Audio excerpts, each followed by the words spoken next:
le sens profond des noms. Les noms ont une signification importante. Si tu comprends le sens d'un nom, tu peux comprendre le message que Dieu veut véhiculer à son peuple. Dans l'islam, par exemple, Abraham est appelé Khalilullah, ce qui signifie l'ami d'Allah. Donc Abraham, en tant que Khalilullah, est l'ami d'Allah.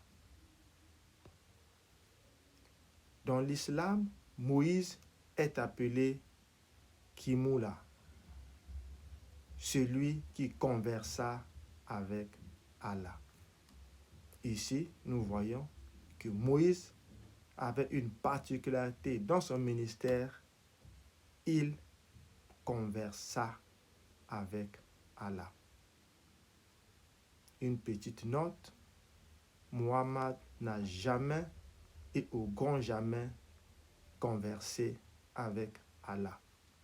Allah lui a parlé toujours au travers d'un ange.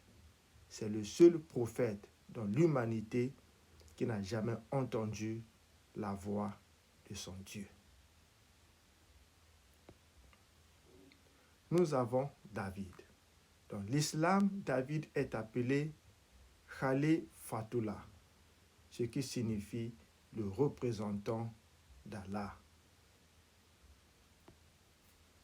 Dans l'islam, le Seigneur Jésus est appelé Ruhullah, ce qui signifie l'Esprit d'Allah. Oui, le Seigneur Jésus, dans l'islam, est appelé Ruhullah, qui est l'Esprit d'Allah. Donc Jésus est l'Esprit d'Allah. Quelles sont les implications du fait que Jésus soit appelé Ruhullah? Nous allons voir cela tout à l'heure. Mais voyons d'abord comment est-ce que Muhammad est appelé dans l'islam. Dans l'islam, Muhammad est tout simplement appelé Rasulullah, ce qui signifie le messager d'Allah. Donc Muhammad n'est pas l'esprit d'Allah, mais il est tout simplement Rasulullah, le messager d'Allah. Alors, faisons une observation. Ruhullah, qui est Jésus, l'Esprit d'Allah, et Rasulullah, qui est Muhammad, le messager d'Allah. En tant que Ruhullah, l'Esprit d'Allah, on peut dire que l'Esprit d'Allah est divin, pendant que le messager d'Allah est humain. On peut dire que Ruhullah, en tant que l'Esprit d'Allah, est immortel, pendant que Rasulullah, le messager d'Allah, est mortel. On peut aussi voir que Ruhullah, en tant qu'Esprit d'Allah, ne peut jamais pécher, alors que Rasulullah, qui est le messager d'Allah, peut pécher. On peut continuer, voir que l'Esprit d'Allah est omniprésent, pendant que le messager d'Allah n'est pas omniprésent. En tant que Ruhullah, l'Esprit d'Allah peut habiter dans un corps, pendant que Rasulullah, le messager d'Allah, ne peut pas habiter dans un esprit.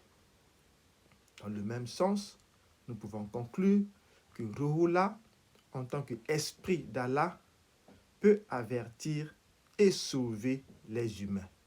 Pour ce point, vous pouvez voir ma vidéo intitulée « Seul un être divin peut racheter l'humanité ».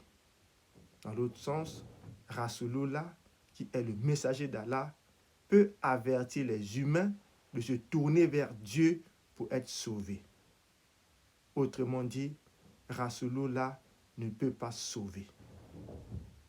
Enfin, Ruhullah, l'Esprit d'Allah est le sauveur, pendant que Rasulullah, le messager d'Allah, n'est qu'un avertisseur. Lisons Jean chapitre 12, le verset 47.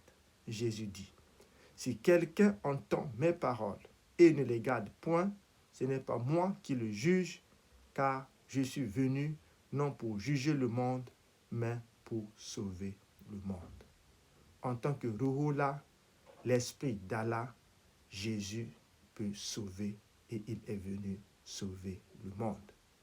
Et la sourate 22, ayat 49 dit ceci. « Dis, ô homme, je ne suis pour vous en vérité qu'un avertisseur explicite.